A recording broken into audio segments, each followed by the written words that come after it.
pembelajaran-pembelajaran ini menjadi input sesuatu hal yang menambah wawasan kita, menambah pengetahuan kita, tetapi tidak berhenti di situ. Mari kita bawa ke dalam rasa, dan rasa inilah yang akan menggerakkan kita untuk membuat akhlak dan perilaku kita jadi lebih baik. Oleh karena itu, sebelum kita mulai, ada baiknya kita menghening dulu sejenak. Mari kita hadirkan diri kita utuh di sini saat ini, karena pikiran yang tidak sibuk akan membuat jadi fokus, dan fokus itulah yang akan membuka hati kita sehingga hikmah akan masuk, pemahaman akan masuk, dan kesadaran akan lebih membaik. Oleh karena itu, mari kita hening sejenak. Hening dipersilahkan.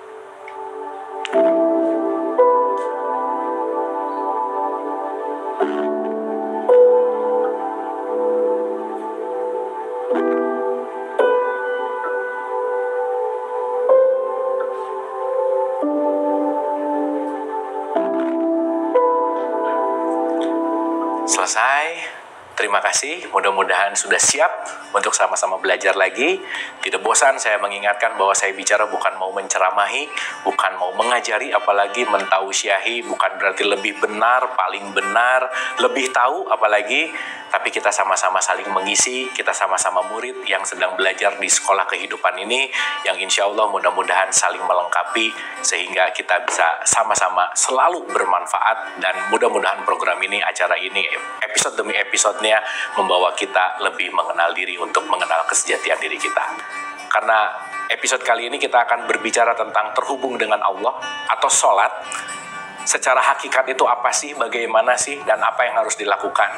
Karena boleh jadi sholat itu hanya dilakukan secara ritual, yang kita tahu bahwa wajib sekali dalam tradisi Islam, dalam Islam adalah sholat. Tetapi kalau itu hanya dilakukan dalam olahraga tanpa mengolah ruhani kita, tanpa mengolah spiritualitas kita, maka fawailul lil musholin, kata Al-Ma'un, tetaplah celaka.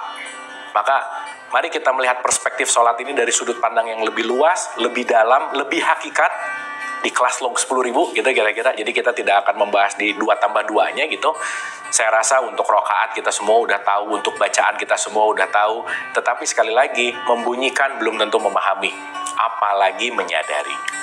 Dimana kita sudah membahas kemarin tentang konteks yang namanya syahadat itu juga gitu. Dimana kenapa sih sholat disimpan setelah syahadat? Karena kita perlu menyaksikan dulu, perlu kenal dulu sama Allah. Gimana saya akan mengingat Allah kalau saya belum pernah ketemu? Dan kita sudah ketemu di mana? Minimal di alam rahim waktu itu. Kita punya perjanjian suci sama Allah. Dan detik ini, sekali lagi, kita lagi menggenggam perjanjian itu untuk kita laksanakan sebagai visi misi kehidupan kita. Yang mudah-mudahan setiap langkah kehidupan ini adalah langkah menemukan perjanjian itu untuk mengenal diri. Karena semakin kita kenal diri, semakin kita akan mengetahui perjanjiannya apa. Sederhananya, semakin kita mengenal diri, semakin kita tahu apa yang harus kita lakukan. Dan itu nanti bawaan atau petunjuk dari dalam gitu. Nah, di episode kali ini kita akan berbicara tentang sholat. Mari kita selami sholat tidak hanya dalam bentuk ritual, tidak hanya dalam bentuk olahraga, tetapi dalam bentuk esensi dan hakikatnya. Mari kita mulai, dan boleh dipersiapkan catatannya. Siapa tahu ada yang penting untuk ditulis, ada yang harus dicatat begitu, karena ini mudah-mudahan bisa jadi pembelajaran yang bermanfaat untuk kita semua.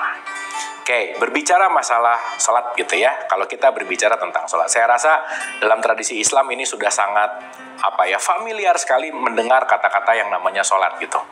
Di surat 20 ayat 14 Quran, kitab suci Al-Quran itu mengatakan tentang konteks di mana innani anallah, aku ini adalah Allah. Gitu ya, tidak ada yang hak untuk disembah selain Dia, gitu kira-kira. Ada statement menarik di akhir-akhir ayat ini adalah, maka dirikanlah sholat, akimi sholat, lizikr, untuk mengingat aku. Oke ya, jadi esensial dari sholat adalah mengingat. Bahwa setiap kita lahir ke semesta raya, siapapun manusia yang lahir ke semesta raya, mereka punya perjanjian kontrak kerjanya dalam tanda petik, dalam skenario kehidupan ini. Dan di dalam sholat kita lebih merenungkan, apakah saya sudah kembali kepada skenario Allah atau belum? Apakah saya sudah kembali kepada jalan Allah atau belum? Maka kenapa yang diwajibkan dalam sholat adalah membaca Al-Fatihah. Dan salah satu ayat yang penting di dalam Al-Fatihah adalah ihdinas siratal mustaqim, tunjuki jalan yang lurus. Tunjuki lagi ya Allah, tunjuki lagi ya Allah. Karena kita akan mengalami kehidupan yang sangat dinamis, itu poin pentingnya. Saya kasih gambaran contoh sederhananya begini. Kita lihat. Kita akan bagi dua dulu nih. Kita akan bagi dua dulu. Oke? Yang dibagi dua tuh apa? Kita akan membagi dua alam dulu, gitu kira-kira. Alam itu kondisi. Oke? Ada alam di luar diri kita yang disebut dengan yang namanya dunia. Ini di luar diri kita aja, eksternal. Oke? Di luar. Ada alam di dalam diri kita. Oke? Alam di dalam diri kita. Pertanyaannya, kalau Allah dekat, itu nggak mungkin ada di luar. Kenapa? Aku lebih dekat kepadamu dari urat leher. Istafti kolbak. Makanya kenapa? Mintalah petunjuk kepada hatimu karena di dalam hatimu ada dia, gitu. Jadi kalau mau berjumpa dengan dia dalam tanda petik, masuklah ke dalam dirimu. Sekali lagi, jangan menganggap perjumpaan ini kayak kita ketemu teman. Enggak ya, gitu. Karena Allah tidak diwujudkan dalam bentuk fisik kayak kita ketemu sama teman. Bukan itu poinnya. Tetapi nanti kita akan mengalami rasa di situ. Kita akan mengalami suatu experiencing di mana zatnya kita akan berjumpa dengan zat yang ada di dalam diri kita, gitu. Makanya kenapa Allah disebut nur. Nur itu adalah cahaya, cahaya itu adalah energi, dan itu semua ada di dalam diri kita. Oke, jadi kita bagi dua dulu, ada dunia eksternal, ada dunia internal. Oke? Dan ya mohon maaf sekali, kadang-kadang yang lebih banyak menarik diri kita kan adalah dunia yang di luar. Pengen jadi kayak dia, pengen itu, pengen seperti itu, dan seterusnya. Tapi kita kekurangan waktu untuk mengenal yang di dalam. Maka saya akan mudahkan dia selalu bersama kita. Ini saya pakai gambar hati gitu ya. Hati di sini bukan hati dalam konteks hati fisik gitu. Bukan hati organ, bukan, tapi kolbu. Di mana konteksnya di dalam hati yang terdalam, disitulah disebut Baitullah, yang disebut dengan yang namanya rumah Allah itu sendiri. Nah, yang menarik adalah kalau dunia eksternal lebih kita sukai, lebih kita dominasi, lebih kita pentingkan, maka kita akan lupa untuk masuk ke dalam, gitu kira-kira. Maka di dalam keseharian kita perlu sekat antara dunia luar dan dunia dalam. Jadi nanti kita akan mengartikan apa sih sholat. Sholat artinya adalah masuk ke dalam dunia di dalam diri kita. Entering yourself, meniti ke dalam diri. Karena kenapa? Allah tidak pernah ada di luar dalam tanda petik, tetapi dia bersemayam di dalam, dia lebih dekat daripada urat leher kita. Istafti kolbak, balik lagi, mintalah petunjuk kepada hatimu, dan kolbun mukmin baitullah. Diulang-ulang itu supaya kita menyadari bahwa dia selalu bersama kita di mana saja kita berada. Clear ya? Jadi, bahasa gampangnya, apa itu sholat? Sholat adalah entering yourself, masuk ke dalam dirimu. Pertanyaan, gimana caranya saya mau masuk ke dalam diri kalau saya tidak menutup pintu dulu, yang justru malah menyibukkan diri kita adalah konteks yang dari luar? Karena sesuatu yang sibuk dari luar itu masuk melalui nomor satu adalah pendengaran, kita dengar. Yang kedua adalah penglihatan, kita lihat. Dan yang ketiga adalah pendengaran dan penglihatan menjadi sumber informasi yang masuk ke dalam yang namanya pikiran. Maka saya sebut ini adalah pikiran. Jadi 3P lah. Pendengaran, penglihatan, jadi pikiran. Maka orang yang pikirannya keluar, dia tidak akan bisa masuk ke dalam dirinya. Berarti kalau saya mau masuk ke dalam diri saya harus membatasi pendengaran saya harus membatasi penglihatan saya harus membatasi pikiran saya. Kenapa? Supaya tiga-tiganya tidak mengarah keluar, tetapi masuk ke dalam diri kita sendiri. Clear ya?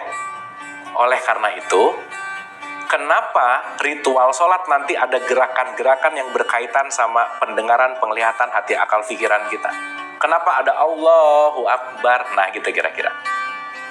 Karena nanti di situ akan ada perpindahan fokus dari pikiran menuju kepada fokus kepada hati kita.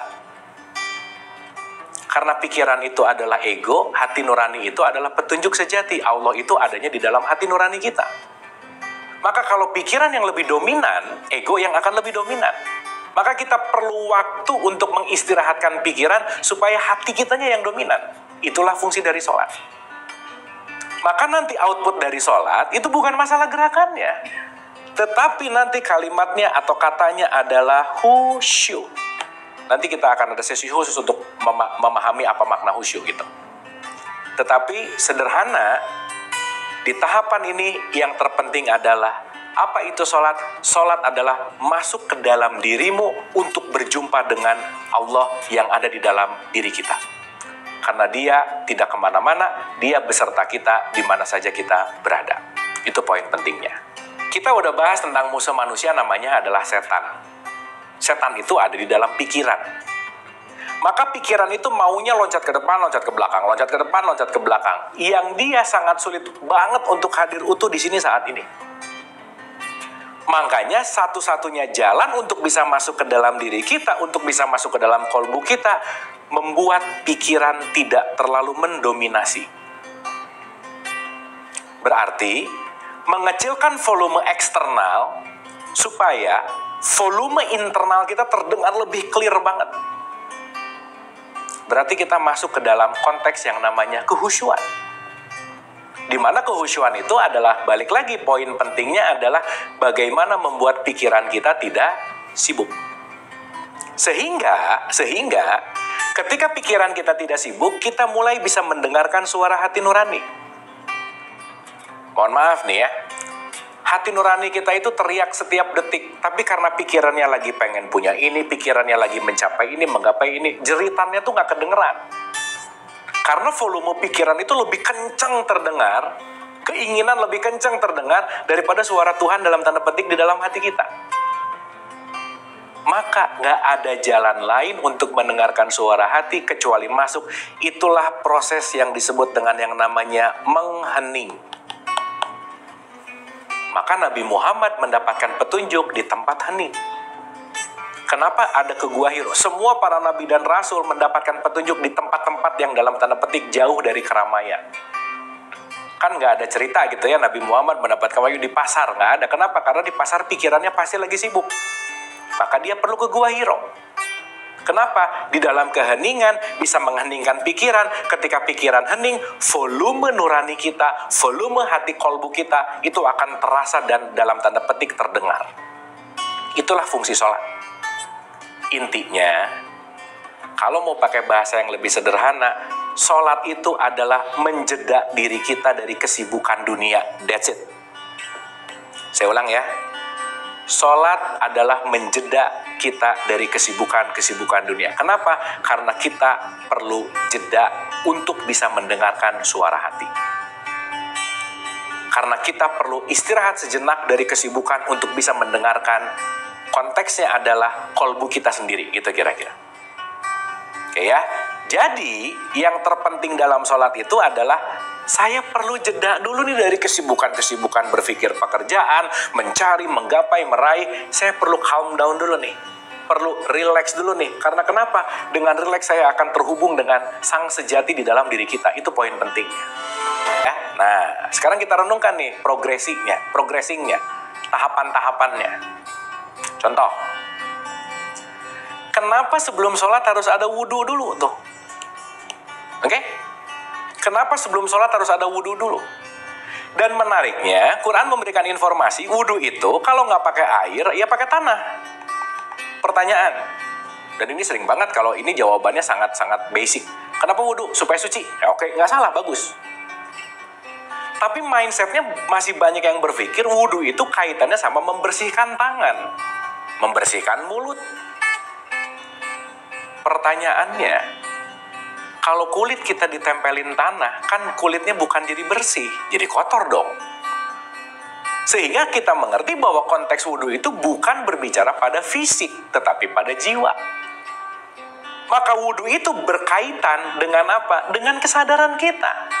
Maka yang dicek itu adalah sumber informasi masuk. Pendengaran saya dari subuh tadi ke zuhur dengar apa aja ya. Saya ngelihat apa aja ya.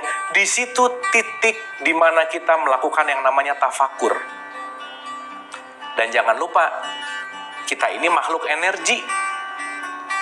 Di mana ketika kita berpikir buruk, energi negatifnya akan hadir. Di mana ketika kita mendengki, membenci, judgment, energi negatifnya dalam kontekstualnya akan semakin banyak. Maka siang-siang 12:30 begitu zuhur, Dimana begitu bangun pagi, kita udah mulai mikir itu energi negatif udah mulai. Jadi kalau energi kita itu udah mulai banyak negatifnya, kita perlu membersihkan energi negatif dengan ketemu nature atau alam yang disebut air dan tanah. Maka begitu dibasuh, itu kita lagi membersihkan energi-energi negatif sebetulnya. Supaya sebelum terkoneksi dengan Allah, semua energi kita ini sudah dalam konteks positif semuanya. Maka karena energi itu bisa dalam tanda petik memengaruhi, kalau orang udah wudhu semuanya udah positif, jangan kena lagi sama yang negatif. Nanti yang negatif bisa ikut lagi ke kita gitu kira-kira. Maka dalam tradisi fikih dikatakan kalau senggolan itu bisa batal wudhunya dalam tanda petik. Intinya supaya kita menjaga purifikasi energi sebetulnya. Karena kenapa? Begitu energi kita pure dengan energi yang positif, di situ kita bisa masuk ke dalam dunia keheningan. Itu poin pentingnya. Clear ya? Jadi wudhu esensinya bukan membersihkan fisik, enggak. Jadi kehusyuan itu nanti diawali dari wudhu sebetulnya. Ya Allah ya Rabbana, tangan ini dari subuh ke zuhur dipakai apa aja ya, pendengaran dipakai apa aja ya. Oke, karena kenapa? Sebentar lagi saya akan masuk ke dalam menjeda, saya akan melepaskan dulu dunia, karena saya akan masuk berkomunikasi denganmu. Disitulah fungsi sholat. Maka diulang-ulang. Maka bukan harus sebetulnya, tapi kita perlu. Yuk kita renungkan. Allahu Akbar. Allahu Akbar ini kan sebetulnya mau menutup pendengaran kita, menutup mata kita, menutup semuanya, supaya saya Allahu Akbar menyimpan di dada kita. Ingat, hati adanya di sini. Supaya kita fokus ke dalam hati kita. Supaya kita fokus di dalam hati itu ada siapa? Qalbun mukmin baitullah, ada Allah. Makanya balhuwa ayatum baina fisudur, petunjuk yang sejati itu ada di hati. Menutup semua lubang-lubang informasi dari luar supaya saya fokus ke dalam. Itu satu. Maka kenapa yang dibacanya adalah Al-Fatihah? Al-Fatihah itu artinya membuka. Bukalah hatimu. Gimana cara membuka hati? Membiarkan pikiran tidak mendominasi diri. Jadi di situ akan terjadi rileks, tenang, santai, damai, dan disitulah tempat yang dimana pasti kita kangenin gitu. Pasti kita pengen banget ke tempat itu gitu. Maka kan jangan tergesa-gesa ya sholatnya. Maka Allah, enggak begitu gitu, tapi nikmati. Allahu Akbar, karena saya akan masuk ke dalam puncak keheningan. Dimana nanti, Bismillahirrahmanirrahim. Sadar nomor satu adalah, ya Allah ya Rabbana, saya melakukan segala sesuatu atas namamu. Saya punya janji denganmu untuk menjalankan semua skenario yang sudah engkau berikan kepadaku. Dengan apa? Kasih sayang. Alhamdulillahirabbil alamin. Segala puji hanya milikmu. Ar-Rahmanir-Rahim. Semuanya bentuknya hanyalah kasih sayang. Coba betapa indahnya Al-Fatihah dibaca. Karena kenapa? Al-Fatihah itu artinya membuka. Yang dibuka adalah hatimu. Karena begitu hati kita terbuka, kita akan mendengar dalam tanda petik suaranya, rasanya. Poin sederhananya ketika kita sholat, kalau kita renungkan, pertama itu gerakannya pasti berdiri dulu, betul ya? Nah, jadi sekarang kita renungkan begini. Kayak ini untuk memudahkan. Ada otak, ada hati, dah gitu gampangannya. Otak ini isinya ego, ada keinginan, mau-mau, dan seterusnya. Hati ini isinya adalah zatnya Allah dalam tanda petik. Berarti kalau mau berjumpa dengan dia, caranya gimana? Turunkan ego. Maka begitu kita menurunkan ego, yang akan aktif adalah zat kasih sayangnya Allah. Maka ketika kita sholat, pertama berdiri dulu tuh. Otaknya di atas, hatinya di bawah. Jangan-jangan yang mendominasi selama ini adalah otak yang mendominasi hati, gitu kira-kira. Maka kita disuruh dilatih nih. Coba ruku dulu dong. Ruku kan gerakannya begitu. Antara otak dan hati itu sejajar. Coba distabilkan tuh antara pikiran sama hati. Jangan membiarkan otakmu ini keinginan-keinginan ego yang mendominasi. Setidaknya sejajarkan dulu dengan hati nurani. Karena kenapa? Allah tuh tidak ada di otak dalam tanda petik, tetapi ada di rasa. Membiarkan Allah yang menjadi nakhoda, membiarkan kasih sayang yang menjadi nakhoda, disejajarkan. Itu fungsi ruku. Sehingga fungsi yang tertinggi adalah ketika seseorang sujud. meletakkan semua ego di bawah, meletakkan semua keinginan di bawah, meletakkan semua hawa nafsu di bawah, membiarkan nuraninya, Allahnya, hatinya, kolbunya yang mengontrol kita. Maka sering dikatakan bahwa sujud itu adalah posisi terdekat dengan Tuhan. Ya, tapi bukan asal sujud, bukan, tetapi membiarkan ego yang turun dan membiarkan kasih sayangnya yang akan benar-benar menguasai diri kita. Maka pada akhirnya diakhiri dengan salam kanan dan salam kiri. Artinya, sholat itu mengaktifasi Allah yang hadir di dalam diri kita agar sifat kasih sayangnya hadir di dalam diri kita, agar poin pentingnya adalah sifat kasih sayang itu yang menjadi dasar fundamental dalam menjalani kehidupan kita. So, Utsluma uhiya ilaika minal kitabu aqimis sholat inna sholata tanha anil fahsya'i wal munkar. Surat 29 ayat 45. Bacalah Al-Quran dan dirikanlah sholat. Output dari sholat itu apa sih? Mencegah perbuatan keji dan munkar. Maka ini hal yang paling penting mungkin yang bisa disampaikan di pertemuan ini, di episode kali ini. Kalau kita berbicara sholat itu 5 waktu, yang 5 waktu itu adalah ritual sholatnya. Dari mulai subuh, mungkin ini kalau ini jam, ini zuhur di sini, asar di sini, maghrib di sini, isya di sini. Ini adalah waktu-waktu ritual sholat. Tetapi jangan lupa, intisari sholat bukan di ritualnya, tetapi perilaku kita setelah ritual. Di antara ritual-ritual inilah bagaimana sifat anil fahsya'i wal munkar, sifat di mana mencegah perbuatan keji dan munkar itu dilakukan. Maka mudah-mudahan kita tidak ahli hanya di bidang ritualnya, tetapi bagaimana ritual membawa kita menuju kepada kedamaian, sehingga kedamaian itu yang akan kita lakukan di dalam kehidupan kita sehari-hari. Maka mohon maaf harus saya sampaikan, rajin sholat 5 waktu itu belum prestasi di hadapan Allah. Tapi prestasimu adalah ketika selesai sholat, kamu semakin dermawan, semakin memaafkan orang, semakin berbuat kebaikan, dan semakin bermanfaat. Oleh karena itu, mari kita sholat bukan hanya ritual, di mana itu sangat penting sekali ritual.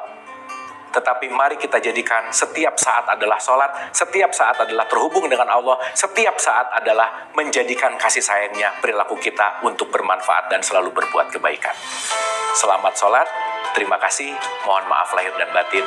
Wabillahi taufiq wal hidayah. Assalamualaikum warahmatullahi wabarakatuh.